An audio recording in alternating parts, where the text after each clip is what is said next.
This is Valley News Live at 10.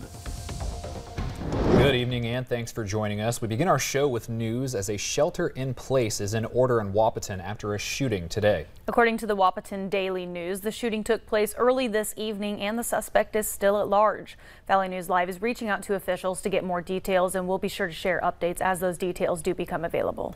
There was a fatal crash that took place in Bemidji just last night. According to police, at 7:30 p.m. they received a report of the crash at the intersection at Bemidji Ave and 2nd Street. Officers responded to the crash and located a 2015 Ford F-150 driven by Dwayne White, 65, of Bemidji, and a 2007 Harley-Davidson motorcycle driven by Shay Terrell Yaklik, 25, also of Bemidji. Officers on scene spoke with witnesses and passengers in White's vehicle who stated that the motorcycle driven had entered the intersection at an alleged high rate of speed and struck the side of White's vehicle. Police say Terrell Yaklik was pronounced dead at the scene. There are no further details at this time as the case remains under investigation.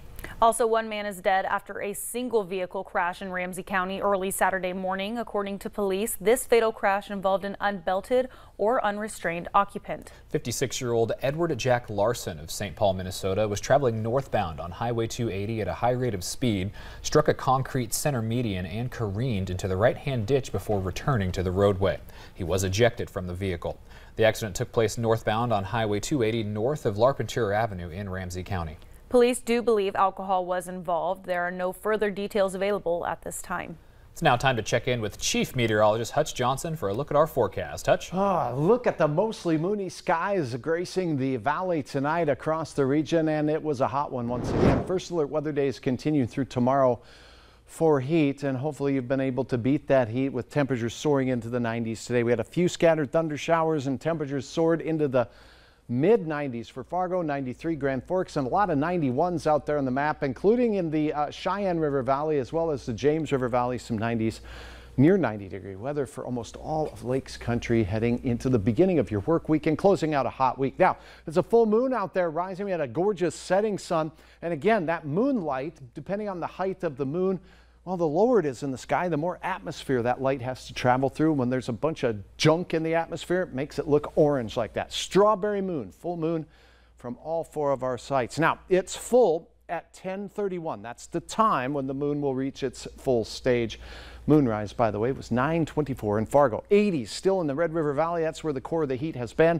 We'll keep you posted on the details on that. We have exiting and decaying showers of thunder and lightning working their way through now. How warm will it be? Well, another hot one tomorrow on a first alert weather day. I'll have the details here, Reed and Zoe, in just a moment. All right, thank you so much, Hutch. With our first alert weather days this weekend and some hot days on the way, it is a good idea to keep that VNL weather app handy for your forecast right at your fingertips. You can download and use it for free. Just search VNL Weather in the App Store today.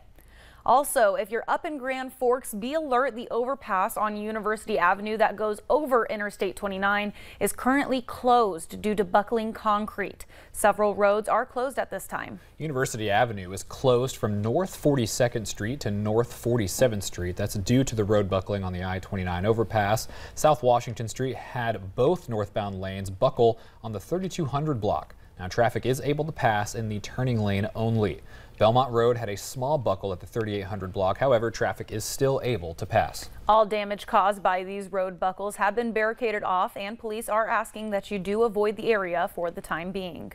180 residents were evacuated from an apartment building in Rochester, Minnesota, after the city said the building had structural concerns. At a press conference on Friday, city officials said they received a call around 4:45 p.m. from a city engineer who said there were concerns after an inspection. A full evacuation was completed about 2 hours later. Cars were towed and the fire department conducted door-to-door checks. All buildings within a 150 feet radius are closed until the building is deemed safe, according to officials. Tenants are being assisted by both the city and property manager to get temporary housing. Property management and private crews will now address the concerns of the building. And since people who live in Rochester Towers were not able to sleep there Friday night, a local organization decided to step up and help out. Zumbro Lutheran Church set up as a temporary shelter and open at 8:30 Friday night. Executive Director of the Southeastern Minnesota chapter of the American Red Cross said this is the biggest disaster the Red Cross has assisted on so far this year. The American Red Cross brought a trailer full of cots, blankets, and even food, with about a dozen volunteers helping out. Even on a Friday night, the director says the organization is always ready to help out. The debt ceiling passed the Senate late Thursday night, and today President Biden officially signed the bill.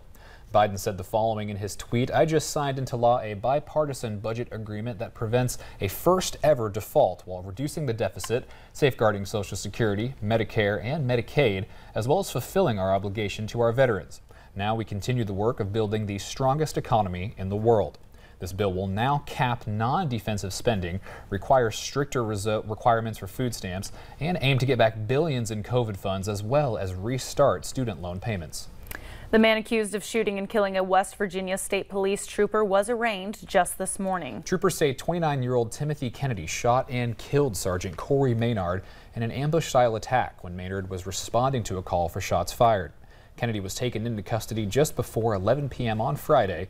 He was processed at the Williamson Detachment of the West Virginia State Police before being taken to the Southwestern Regional Jail in Holden. Kennedy was arraigned via video just after 10 a.m. at the Mingo County Courthouse in Williamson.